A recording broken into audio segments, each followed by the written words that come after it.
Welcome everyone to the commencement ceremonies for the graduating class of 2023 for Lakers Fast Break University. It's Gerald Glassford coming right back at you here from Lakers Fast Break. Pop Culture Cosmos, where we cover the latest news and trends in pop culture each and every day. Actually, on Facebook right there for you, where we cover it every day. But also in podcast form, we cover it twice a week, every week, wherever you get your podcast. Was also Inside Sports Fantasy Football and Game Source. Of course, the great guys and gals at LakersBall.com.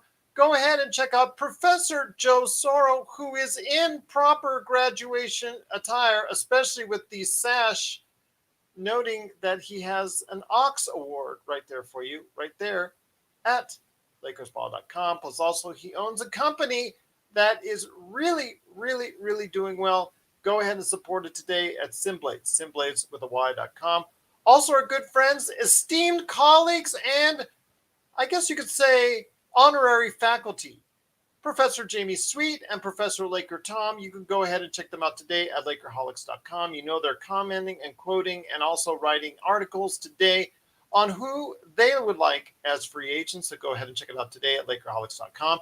Our esteemed professor of draft class, Mr. Stone Hansen. You can find himself, the professor himself, of course, at the Upside Swings NBA Draft Podcast. Professor John McCallion is on his great YouTube channel also as well. So go ahead and subscribe to that today.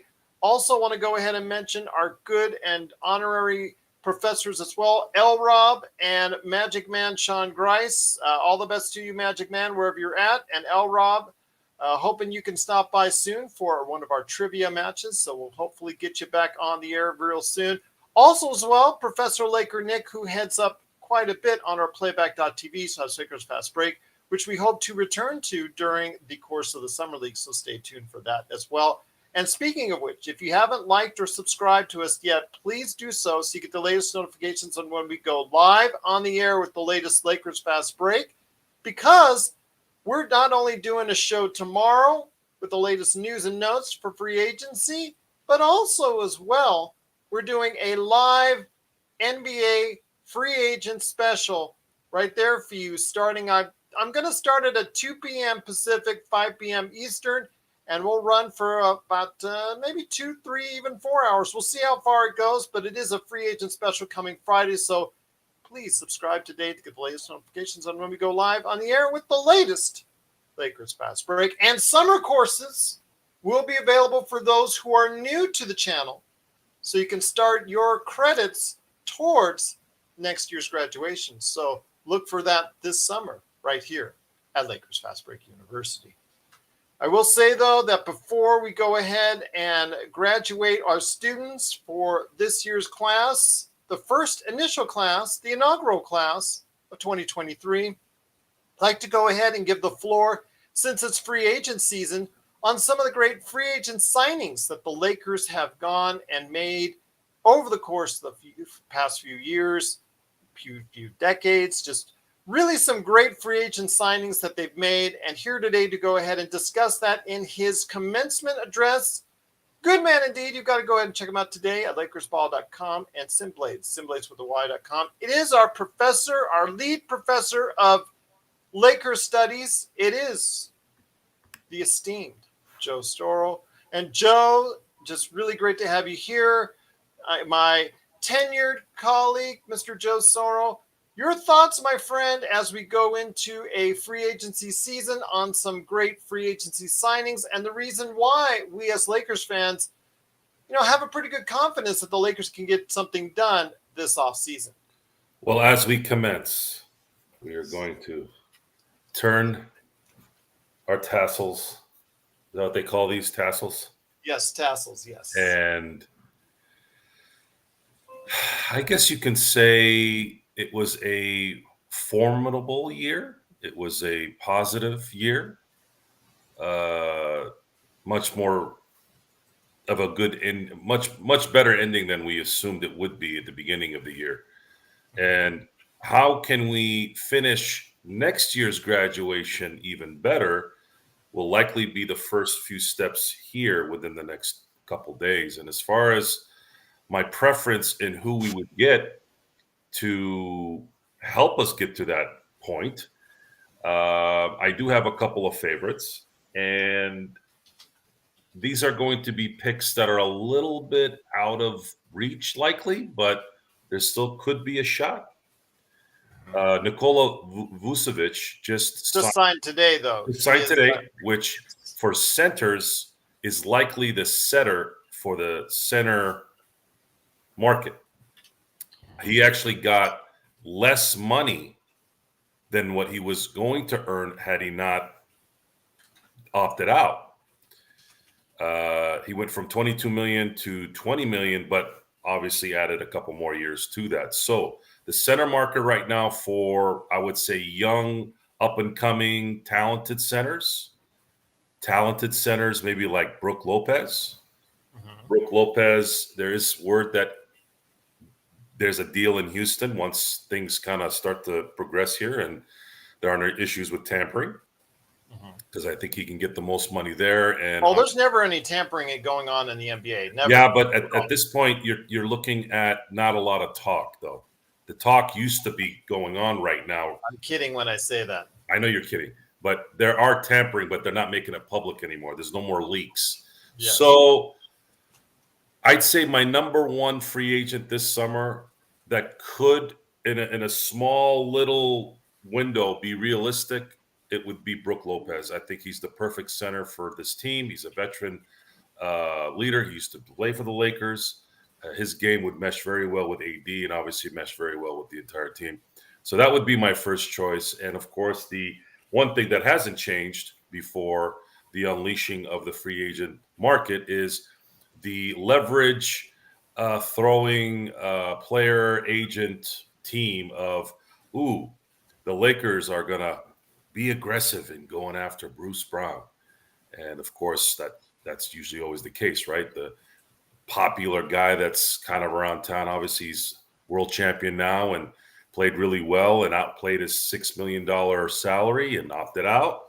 Of course, the first thing they got to do as far as an agent is you got to just say the Lakers are sniffing around, and that'll get everybody all up in arms, especially the guy in San Antonio, and then they'll want to do something. So Bruce Brown is currently the most public free agent right now that has been put out there as a Laker interest, if you will.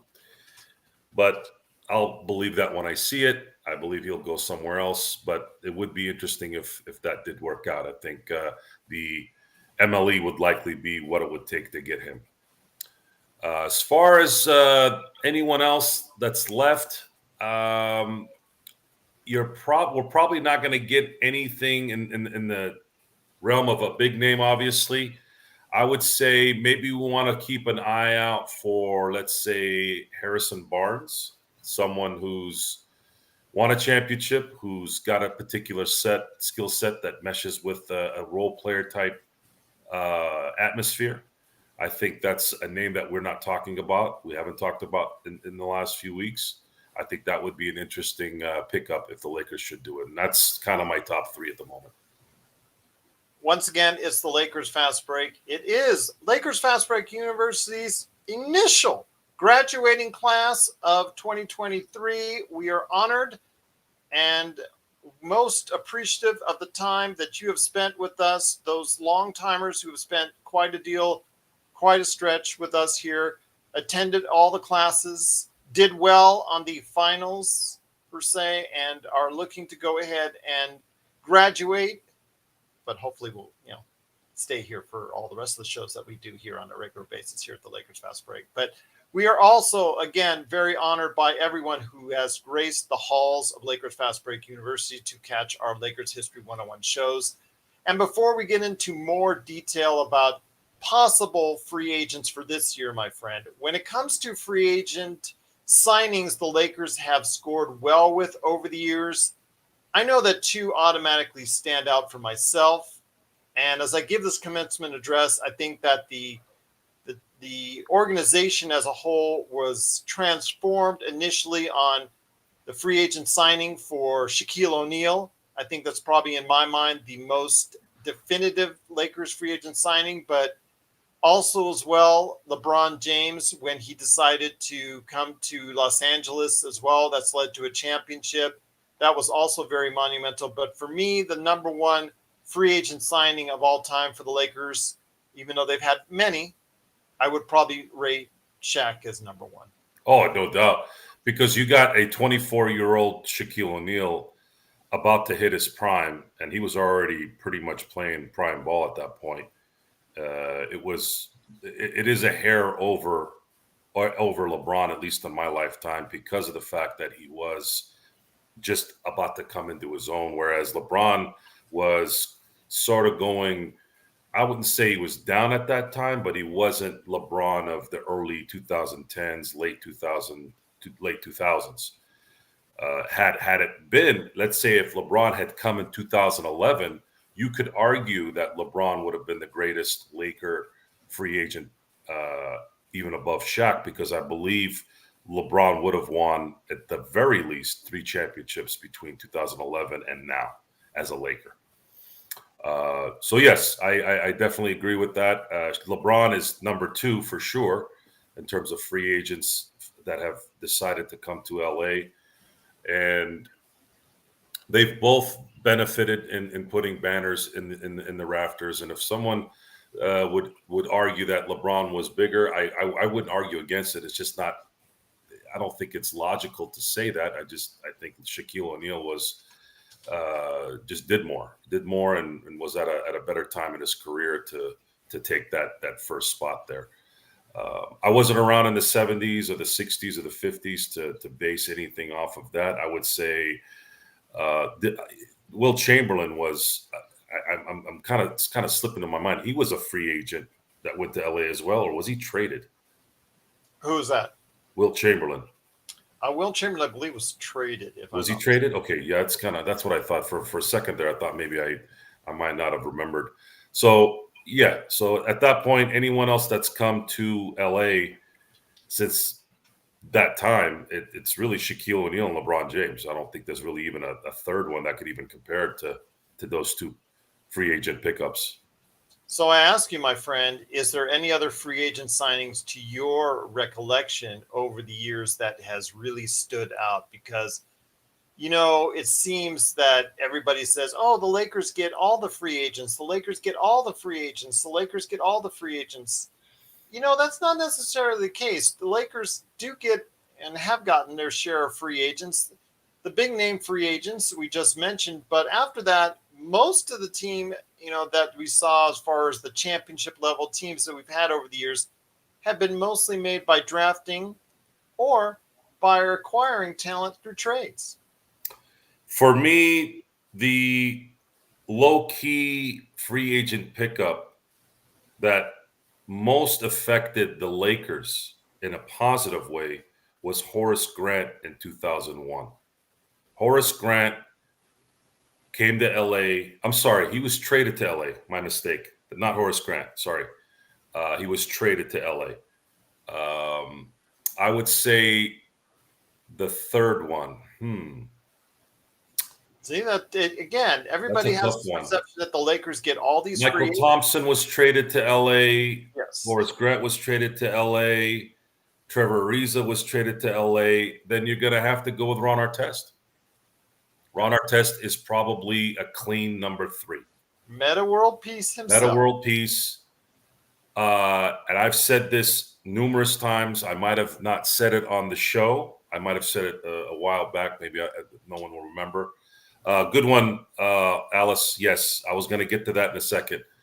The Lakers do not win the 2010 championship without Ron Artest. Okay, absolutely. I remember him coming into the shower after the defeat. I think at the hands of the Celtics, he approached Kobe, surprised him in the shower, and said, "We're going to win one together." Essentially, I'm paraphrasing, mind you, but look what happened then. Yes. So why was he an integral part of that championship run? He obviously made an impact throughout the regular season. Had a game-winning shot in the Phoenix series. But what really set it apart, besides his game MVP performance in Game 7 of the NBA Finals, it was his ability to contain Paul Pierce all but one game. He contained Paul Pierce for all but Game 5 of that Finals. And if Paul Pierce had 2 games in that series where he went off, the Lakers likely lose that series. It was that important. And I put him at number 3, which, some could argue that, just like Alice had mentioned, Rick Fox took less money. I mean, I think it was for 2 seasons, way less money. He had a contract with Cleveland when he was a free agent when he was playing for Boston, and was a free agent the summer of 1997. He had, I believe, a 4-year, and at that time, that was a lot of money. I believe he had a 4-year, $20 million offer from the Cleveland Cavaliers, and decided to go to LA because he wanted to win and play with Shaquille O'Neal, and took the minimum for 2 years. And then Dr. Buss rewarded him with a really, really nice contract after those 2 years. And it ended up becoming a huge benefit for him. Kind of similar in an indirect way, kind of like KCP, where KCP turned down big money, but ended up kind of screwing himself by not taking that money because he couldn't get that money anywhere else. But he was able to kind of somewhat get it back in 1-year contracts with LA. But more important than that is Rick Fox was the enforcer on that team. He was the grit of that team. He is an integral part of the three-peat Lakers dynasty, and I would put him at 4. And if you said he's 3, I wouldn't argue against it. It's just that I believe that our test is number 3 because of how valuable he was that one season. And of course, them beating the Celtics, which is, it's big. Winning a championship is big, but beating the Celtics in the process is almost like winning 2 championships. There's actually 3 more names which are very familiar to Laker lore that I thought we'd go over as well. In 1981, a guy that was brought in as a free agent, he actually, his career is going to looked like he was going to be bounced around if he was going to even stay in the league. Hard-nosed competitor. We all know, especially now, because him and his wife seemingly have a great year of Jeannie Buss, and that is Kurt Rambis, who did sign as a free agent. So I want to hear your thoughts on Kurt Rambis, the player, and not the individual now, which unfortunately may not be the most favorite topic in the world for Lakers fans. Well, I mean, Kurt Rambis was kind of what Superman. Well, he wasn't really Superman. He was Clark Kent. Yes, but they called him Superman because the Clark. We love to create fictional stars and nicknames for our Laker players. What do we call Alex Caruso, the bald eagle?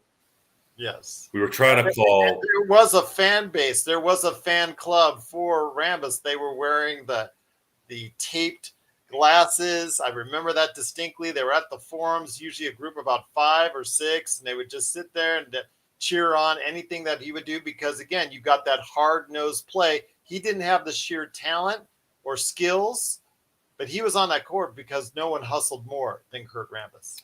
Yes, he hustled more, but he was also pretty effective during that right at the heart of that Showtime era. I would say there was some value there, and LA, you're kind of under a microscope. But he was kind of a part of the positive side of that microscope. I think we tend to overinflate a lot of the guys, especially the guys that are the little engines that could. I think we tend to make them better than what they probably are, more valuable. And I'm not trying to denigrate Kurt Rambis. There was value there, but I don't think of him as a big part of the free agent. Oh my God, this is the guy that kind of changed things. I think in the end, he did help the Lakers win championships, but I'm pretty sure they'd probably still win without him. Also, a suggestion as far as one of the best free agent signings that have ever taken place for the Los Angeles Lakers. And once again, it is the Lakers Fast Break. We truly appreciate you being part of what we're doing here for our graduation ceremonies for the first inaugural class of 2023 right here at Lakers Fast Break University. And that is Jamal Wilkes in 1977. Your thoughts on the free agent signing of Jamal Wilkes and how he impacted the Lakers going forward? Oh, he was huge. He was huge. People forget what a great game he had in Game 6 in 1980. He Absolutely. was an integral part of that game, doing what it did, which was getting a win. Magic was obviously the biggest part of it, but Jamal was kind of the Ron Artest of that game. He was that second guy or that 1A Like guy. 35 or 36 Yes, off the top of my head. he was extremely important in winning that game. And I don't think the Lakers win that game if he doesn't have that kind of game.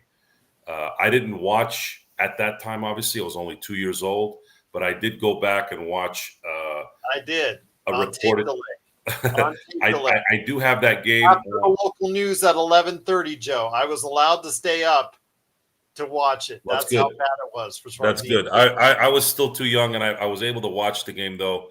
There was a recording of it on an NBA TV a while back.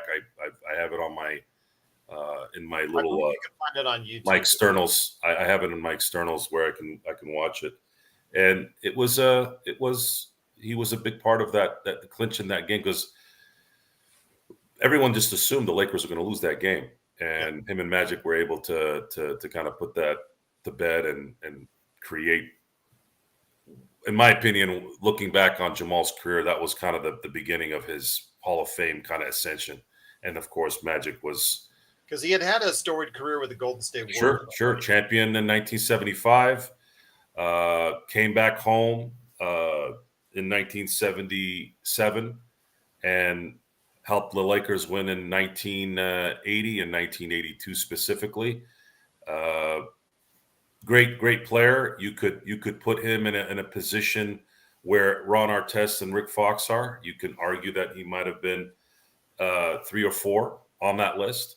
The only reason why I didn't mention him is, again, I didn't see him play and experience what that felt like at the time. I obviously wasn't alive in 77 to remember the excitement of getting Jamal Wilkes. I'm sure there was a lot of excitement in LA, considering that he was a UCLA guy and ended up coming back home.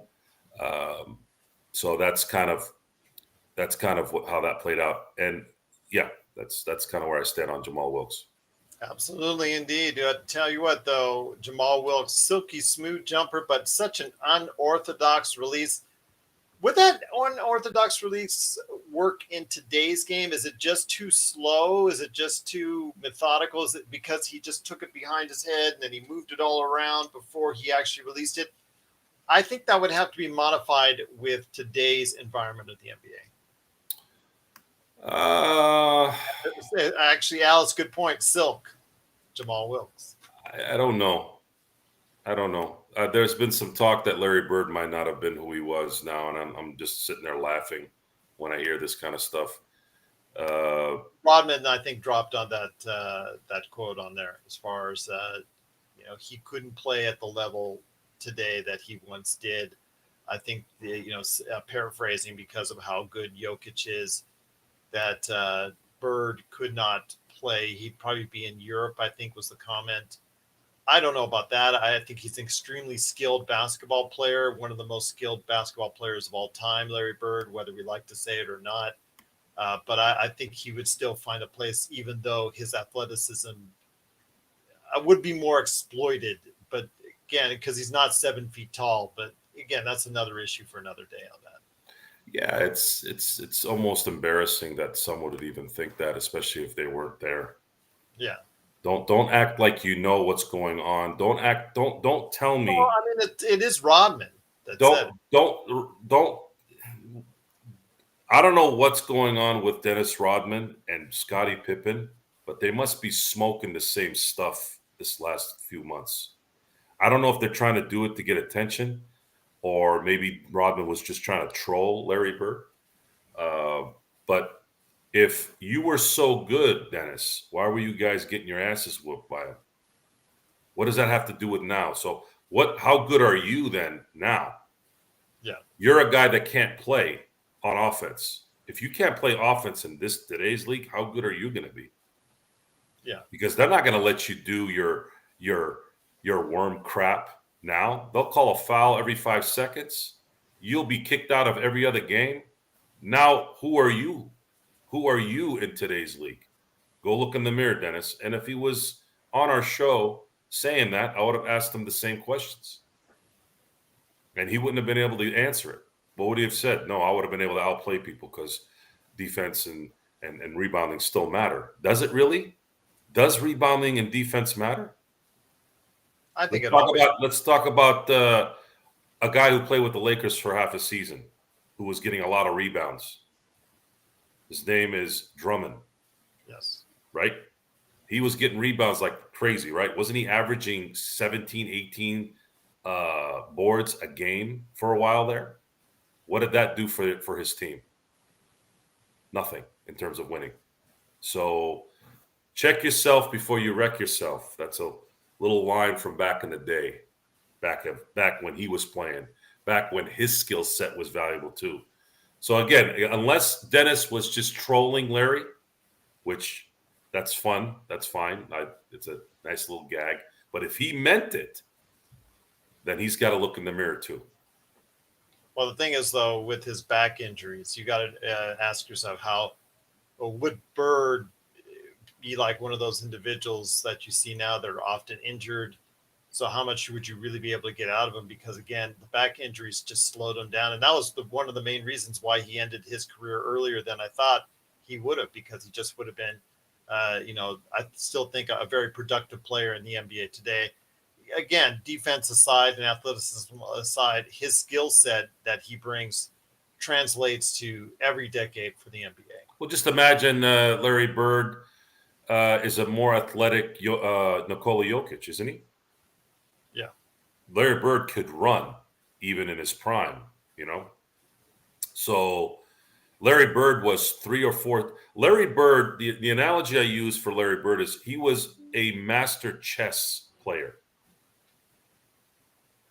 He had 6, 7 steps ahead of you. Didn't matter that he was slow or he couldn't jump. It didn't matter. He could get to his spots. He can shoot from anywhere. He's the Dan Marino of that era. Dan Marino was throwing 48 touchdowns in the mid-'80s. He was doing what quarterbacks are doing now with 40 different protected rules now to the quarterback. Those 40 or 80 now, whatever they are, rules to protect the quarterback were not there in 1984. He was doing that stuff when it wasn't easy, which is why I say Dan Marino might still be the greatest quarterback that probably ever played, but because he didn't win a championship, he's kind of thought of as an afterthought. Larry Bird's kind of the same way in the sense that his game translated better to today's game. Could you imagine if Larry Bird trained like the guy, like he would be a 6'9" Steph Curry? Imagine that. And not only that, and I'm not saying that Steph is not smart. Steph is smart, knows basketball, Hall of Famer, great. But Larry Bird was different, guys. Larry Bird had a disdain. He had a wanting to destroy your entire life attitude that added to that lore. You put him in now. Now, when they talk about, put this guy in today's era and see what happens. I want you guys to understand this because it's very important. It's easy to say that that Larry Bird, Magic Johnson, Michael Jordan, put those guys with their thought process, their upbringings at that time into today's game. Of course it's going to be good for them, right? Because now they're getting that extra training, right? On top of the fact that they were geniuses and great players. But the reality is Larry Bird isn't Larry Bird if he was born in 1985. It's not likely. He's going to grow up like LeBron did, Dwayne Wade did, Carmelo Anthony. Larry Bird probably doesn't exist in terms of his mental part. Same with Magic. Same with Larry. I'm sorry. Same with Michael.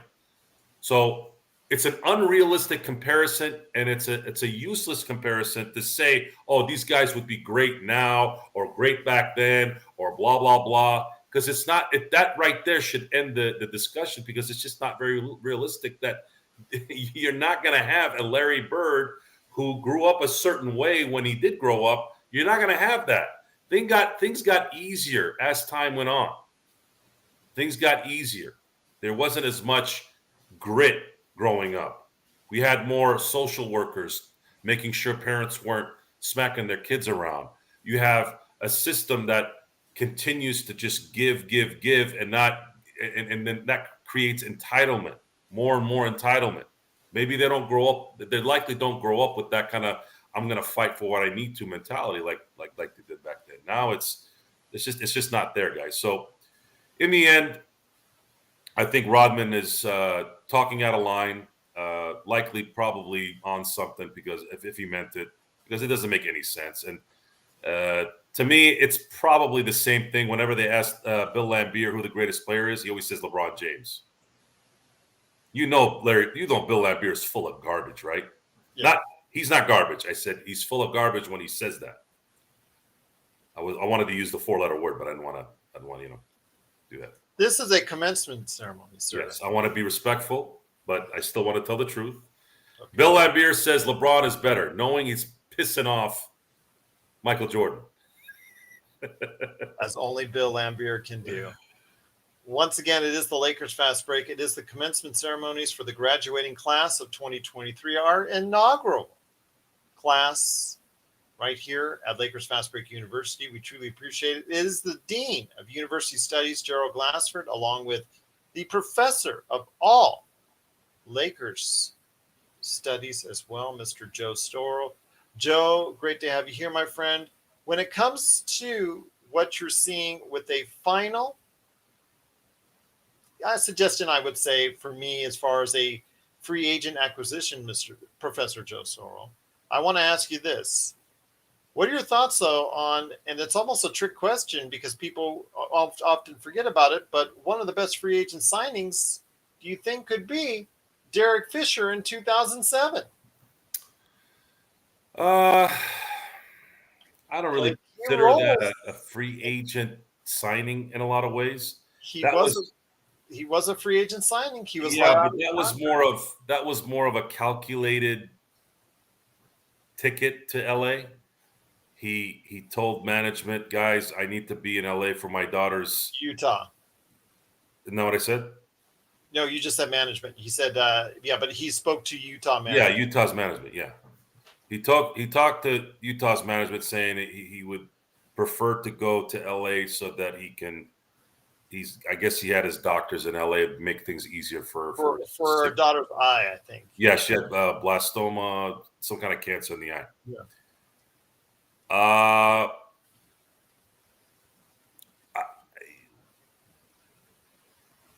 My jaded part of my brain, I guess my cynical side, is even then I was like, he moved his way to LA.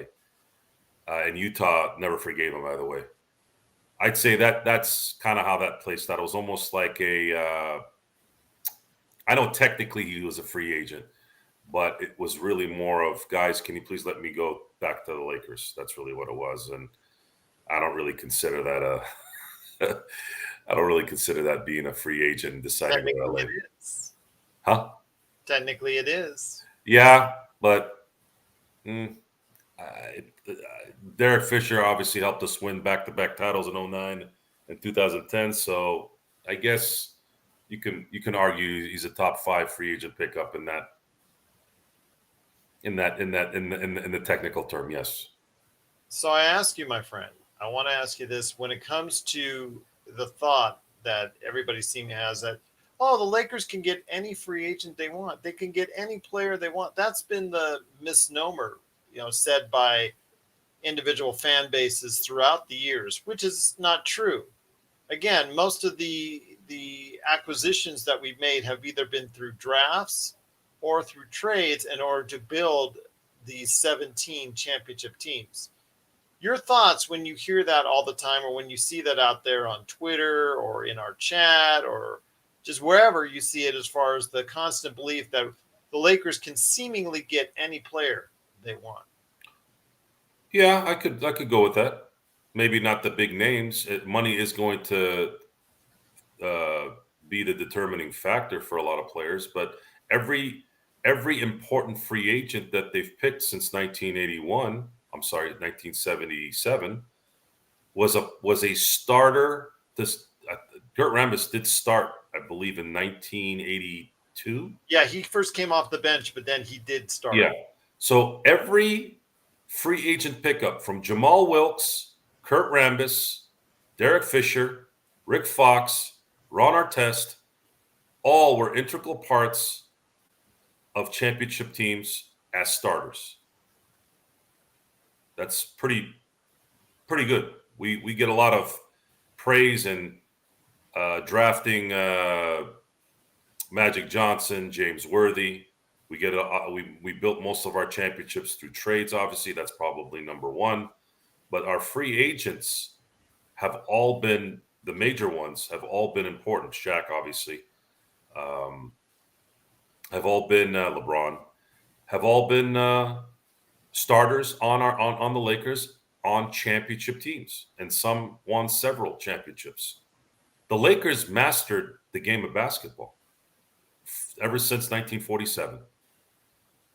And the only hiccup they had was at the hands of a power tripping a-hole who denied them what could have been one of the more epic trades in league history, let alone a Laker history. And we might have seen Kobe win a 6th championship, possibly a 7th championship, but we were denied that by a power tripping scumbag who was at the behest of 3 equally scumbag, whining scumbags: Popovich, Cuban, and Gilbert.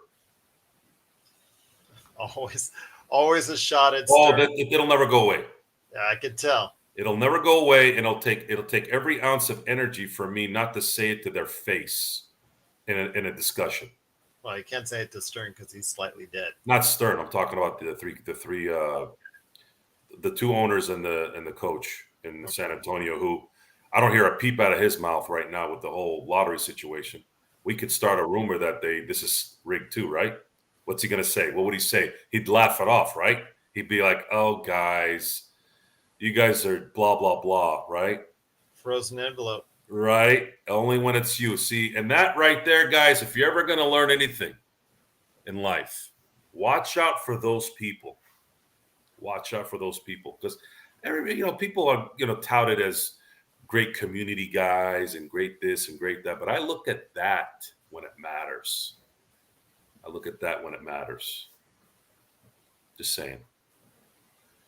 Once again, it is the Lakers Fast Break. It is Professor Joe Soro, along with me, the Dean of University Studies, Gerald Glassford, with the graduation commencement ceremonies for the class of 2023 right here at Lakers Fast Break University. And before we get to that and announce the names of our first graduating class, because I know everybody is on pins and needles to find out if they are part of our graduating class of 2023, which you can, if you're not announced today, can become one if you're just a regular individual that we see or hear from on a regular basis on our social media, or right here at Lakers Fast Break on YouTube, or wherever you go ahead and catch us. Just go ahead and interact with us, every now and then when you can.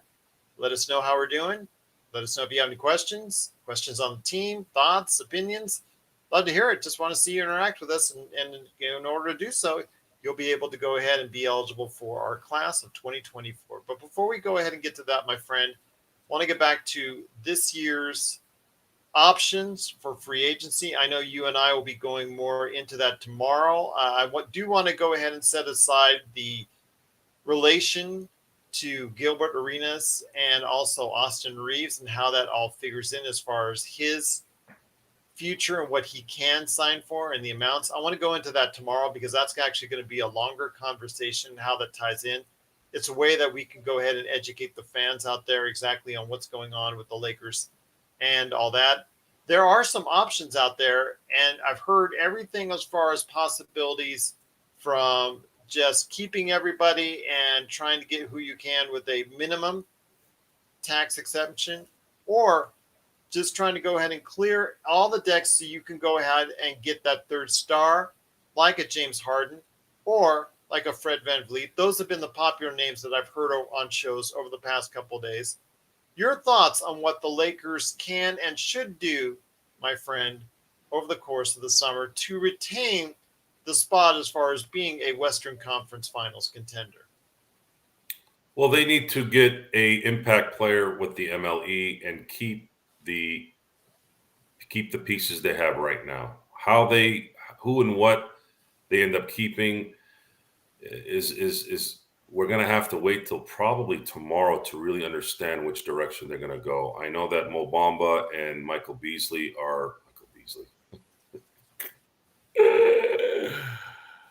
Oh man, Malik Beasley. Geez, I know that there's going to be a decision made with those guys, and if they end up staying or leaving without being some kind of trade package, then I think it's going to be more than likely they're going to stay the way they are. Because if they Rui, officially announced by the team, have been tendered as restricted free agents. Yes. So they have tendered them an initial offer, making them restricted free agents. Now it gets kind of tricky from there. And again, I want to go, that's a 20-minute conversation we can't do today due to our graduation class. Again, we'll discuss that on tomorrow's show in regards to Austin Reeves specifically. But, you know, the options are there for the Lakers. Also as well, Jared Vanderbilt. I've heard conflicting reports, but it's most assumed that he will be also retained for the final year of his eligibility. I do think that the Lakers need to go ahead and decide, though, on a possible D'Lo re-signing and then also filling out the rest of the team, or should they go big game hunting and try to see if they can go ahead and get a Fred VanVleet, James Harden, or someone of that ilk that might be able to spell LeBron and get him the kind of minutes that you want to see him play. No, you can't. No, Fred VanVleet and James Harden are priced out for the Lakers. It can logistically work, I can tell you. Yeah, logistically, but zero chance of those guys even discussing anything with the Lakers. And I don't really want James Harden anyways. And Fred VanVleet has too many deficiencies for the amount of money that he's probably going to get either way. You're going to want to see what happens with Malik and Mo Bamba tomorrow. Do they keep them? Do they not keep them? If they somehow got a trade offer that made sense, you could see some things change, but it's going to have to be some kind of package for those two guys and whatever, right?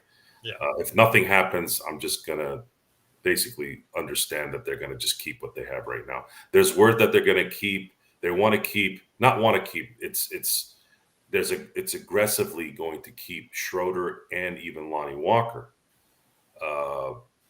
I just don't know how this is all going to play out. I don't know if they can keep Lonnie Walker, keep Schroeder, keep Rui, keep Austin, keep D'Angelo Russell, which there's a report that it's really, really definite that they're going to sign D'Angelo. And then, of course, are you going to keep Malik Beasley and Mo Bamba for future possible trades? If they sign everyone, how does that turn out? Well, the thing is, though, if they just bring everybody back, as seemingly is the theme that Rob Pelinka in his latest press conference when he had the two rookies, the first and second round draft picks, JHS and Maxwell Lewis, with him, he discussed as far as a possible strategy going forward. Of course, he's not going to put out all of his cards, but he's saying the right things. And one of the things he said was bringing everybody back and retaining as many players as he could. Again, this is a team that I think with another big piece or another really consistent piece could get over the hump in the Western Conference. It just makes it more iffy if they don't. The most important players are going to be back. If you don't have Schroeder, you don't have Lonnie Walker, they decide to let Malik and Bamba go, which I think it's probably just going to be Malik. I think they're going to keep Bamba just in case. They need a center, at least off the bench, and maybe he'll play better next year without injuries. And then at that point, hopefully strike gold with the MLE. That's really where I think it just But stands. it all depends to me on how much of the MLE they have going into free agency, because it could be You, anywhere. you use that all. You use that. You use the entire thing for one impact player. But no, I'm just saying you don't know. We don't know exactly how much that MLE is going to be. It could be as low as 5, could be as much as 17. People have talked about if they clear enough cap space, it could be into as much as 29. So the thing is, Well, that's only 17 is going to be if they don't sign D'Angelo, which is not going to happen. but that's what I'm just saying. I'm just saying, but most likely it'll be either 5 or 12 is what we're talking about, depending on, again, if they bring everybody back or not.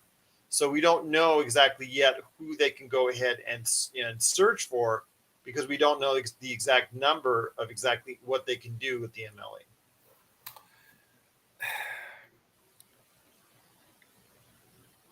It makes it tough. Yeah, it's hard to explain this without going into the details of the Austin Reeves deal. Because that's a longer conversation. It involves. It's not that bad, and that's because you're talking about the backloaded money that he's going to get after LeBron is likely retired. It's not that drastic. His balloon payment in year 3 and 4 is when LeBron is no longer on the team. Likely.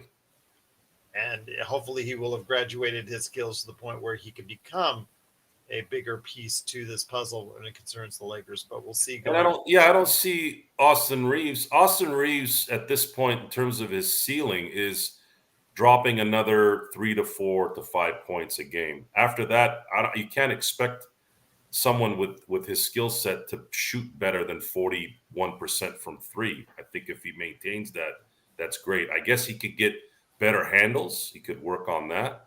Sure. He could run the offense better. Sure. He can, I guess, shoot better from the free throw line a little bit. I don't know how much more. What was he, 87% from the free throw line? I believe that he will work hard and maintain his skill set and improve a little bit the next 2 to 3 years. And I don't see that salary being thrown away in 2 years. Okay. Well, what you do have is you do have friendly numbers the next 2 years when you need those friendly numbers so that you can make sure you can bring back a Rui, make sure you can bring back a D'Angelo Russell, and then run it back and see if they show you some improvement from the little bit they played last year. And that's how they're looking at it. And that's probably how we should look at it.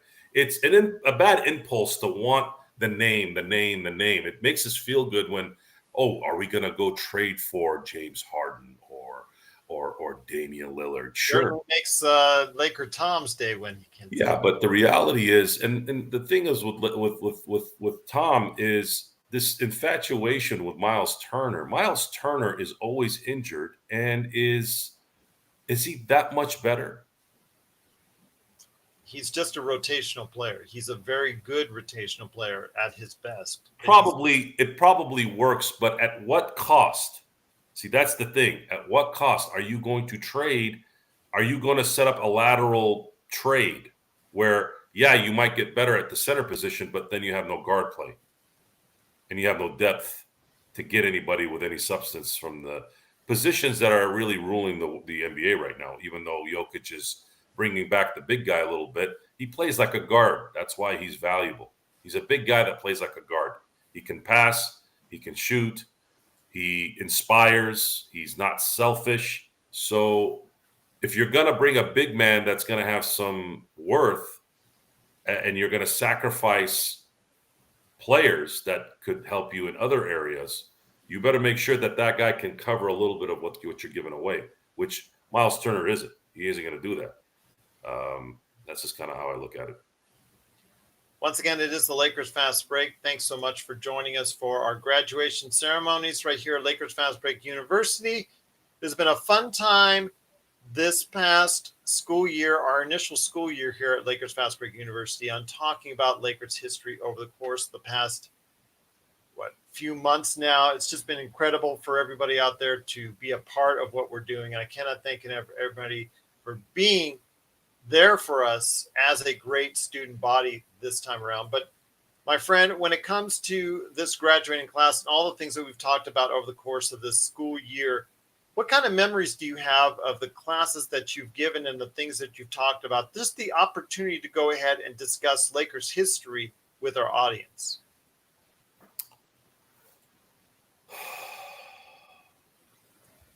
Well, the Laker history part is one of those things where it comes easy for me. Um, my mind remembers useless information. And when you're talking about Laker history and past and current and future information, it's easy to quickly get into a subject and create an impromptu discussion because the knowledge is there. It sticks in your head. So if you're discussing, let's say, 2003, what happened in 2003, what happened in 2002, the memory is very vivid in those years.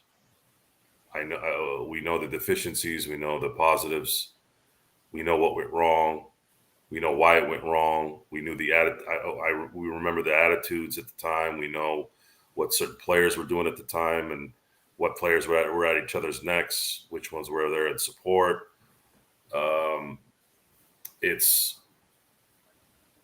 It's easy for us to do this because we do have that knowledge and we do have that memory, and we are able to obviously articulate it in a way where for many of our fans, they're entertained by it and they learn something. You know, you do learn something on this show every now and then, right? And if you can learn something about your team, you're spending a lot of time listening to a couple of schmoes on a podcast. I'd like to hope that you learn something from this. And again, it might be something relevant. Sports is not necessarily relevant in the grand scheme of things, but if you value the entertainment part of it, then there might be some value there. There's good discussions you can have with your friends at a bar, by drinking beer, or watching a game at your house. That now, if you're watching the show and you learn something you didn't know, you might remember it and have it become a discussion within your circles. Valuetainment, as it were. Well, that tag's been taken by somebody, so I don't know if I want to. Okay. I don't know if and I know I'm the man you're talking about that runs that thing is actually a guy who's within my culture. Could that be a precursor? Could be. Well, I hope so. Yeah, could be. He's made a pretty amazing career in being able to reel in all those people that people want to listen to talk.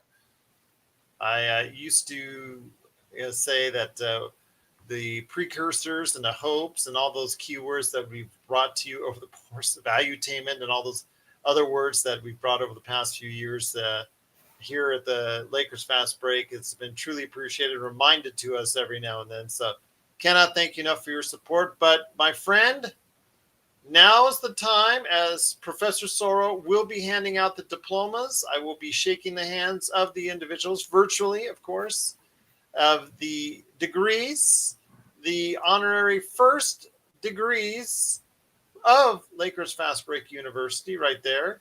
Absolutely. You see one right there with Joseph Soro right there. So just so you guys know, and I'm sorry, I'm going to have to bury John McKillian on this. So you see this, guys? That's my diploma. Always a shot at a fellow honorary professor. So this is the official alumni. Now, technically, because Gerald likes technical stuff, technically an alum is someone who attended a university or college without graduating. But if you want to be a real alumnus, you got to have one of these from your establishment. I have one hanging up right to my right here, and I didn't feel the urge. Do you know where this has been for the last, what has it been, 20 years? Where? In a plastic container. Oh, gosh. That's why it looks so good. See, it looks clean, right? Mine is actually encased and hanging up right there on the side of the wall right here for me. So we'll always treasure my time going to school, and I'm hoping that you did too. with us right here at Lakers History 101 and Lakers Fast Break University. But before we head on out, it is that time, my friend. I will announce the names as Joe will virtually give you your degree, and I will virtually handshake you as far as and can wish you congratulations. There you go, absolutely, as you come over the platform and now become graduates of Lakers Fast Break University, the first graduates of Lakers Fast Break University. And we will go ahead and start off with the names. And again, for everybody out there that wants to be a part of what we're doing here at Lakers Fast Break University, all you got to do is watch and listen and interact with us. Let us know. And we'll go ahead and have you a part of our graduating class of 2024. So I will say right now, though, it is to my honor right here to now introduce the first graduating class of Lakers Fast Break University 2024. Ready, Professor Soro? Yes. All right, here goes. Here are the names of the first 25 individuals that have been such a great part, long-standing of what we do here at the Lakers Fast Break. So I will start off with Zangerstein with a brand new degree from Lakers Fast Break University. Our awesome moderator, Search and Destroy. Congratulations to Search and Destroy. Petting My Cat, the captain of hashtag Team Replay. Intel Wild, who Professor John McCallion said is a legend in the Lakers fan sphere. So congratulations to Intel Wild on being a graduate of Lakers Fast Break University. Blue Magic, who's been a great supporter for us over the years. Cannot thank you enough, Blue Magic. Congratulations on being part of Lakers Fast Break University's graduating class in 2023. Daniel Barry Sports Highlights. Always great to have him here, especially when it comes on with this quick little comments. He's not always the most optimistic individual, but again, he's always a great part of what we do here at the Lakers Fast Break. Our super fan himself, Joshua Dietz. Cannot have a graduation ceremony initially without Joshua Dietz, who's been a great supporter of ours on all of our platforms, on the Twitter, on the Fast Break, and on the Facebook page, and also on YouTube. Through the Wire, who's been a great part of our scene as well, on the best Lakers chat room that's out there at the Lakers Fast Break. And it wouldn't be a graduating class without the first nemesis, then turned friend, and a guy who came around a lot on what Joe was saying, Kenneth Stone. So congratulations to Kenneth Stone. L.A. Jin Mark, who's a great part of what we do here, and they actually made sure that we wanted to go ahead and get the correct time. So he reached out to us, and I tell you what, so he goes ahead and makes sure that we're part, that he is part of what we do here. Condor and Devotion. Both individuals are a great part of our chat right here at the Lakers Fast Break. It wouldn't be a graduating class without one of our distinguished honorees. And Joe, I think you'll like this because this individual always gives us grief, but we like it. And we do, even though we always give him grief back, but we do respect his opinion. And we also go ahead and appreciate him watching our shows over the course of now seasons gone by. It is Luca Sanfilippo. Luca Sanfilippo, congratulations on being a graduating member of this class. Scarlet and Blue. Scarlet and Blue, always a good sign when he appears in our chat as well. And of course, Sovereign, who was here in our chat earlier. Congratulations on being part of the graduating class of 2023. A noted fan as well of the chat and a very influential individual in the chat all the time is Adam Hurley. So congratulations to him. Howard Hill, who was very active with us during the course of the season. And Terrence Harvey, a very positive individual who's always had great things to say and has congratulated us in the past. Congratulations to both of you as far as being graduates, our first graduates from Lakers Fast Break University.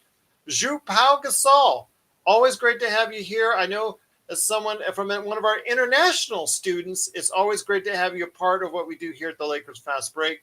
Tears of Joy, always great to have you here as well. You've said some great comments in our chat and been a part of what we do here on our YouTube, so we cannot thank you enough. Alice, who is sensational tonight, always great to have her here as well. She is a part of our graduating class of 2023. Paul Lipman, who is a Utah Jazz fan, but was a great part of how we came to be as far as our NBA observations. He put that idea, he put that light bulb in our head to go ahead and start the NBA observation show. So we want to acknowledge him by giving him an honorary degree here at Lakers Fast Break University. Empire Jeff TV, always a great sign. He said some great things about us, so we truly appreciate it, and obviously want to wish him well and reward him with a honorary degree. Gary A., very opinionated with us, going back and forth. And Jose Suris. That is our graduating class of 2023. Gary A. and Jose have been great parts of our chat as well. I know Jose has reached out to us in the past and look forward to collaborating with him maybe in the future going as well. So I will say right now, congratulations to the graduating class of 2023. Professor Joe Soro, any last thoughts before we head on out? Yes, it was a valiant year for all our graduates, and I'm expecting a better year next year. More graduates, more activity, more notoriety, more everything. Mas. I'm in Southern California, so we speak a lot of Spanish out here. So I can say that this season was a success in a lot of areas. As a Laker fan, not winning a championship always usually means it's not a success. But from where we started and how we ended, I think it was a good stepping stone to getting to the next level, which I hope is the NBA Finals next year, and hopefully putting up banner 18 in the rafters. So that's where I stand. Congratulations to all the graduates. Congratulations to all those who support us and continue to support us. And let's go. Let's get season 23-24 going here this weekend. I'm very excited. Absolutely am I as well. And once again, please like and subscribe if you've not already so you can get the latest notifications on when we go live on the air with Lakers History 101 or one of our amazing shows that we bring you right here at the Lakers Fast Break. And again, we've got a lot of great stuff for you coming up here in the not too distant future. In fact, tomorrow night, Joe and I will be back with a hardcore look into the free agency coming up on Friday. So we'll go ahead and preview that on Thursday night.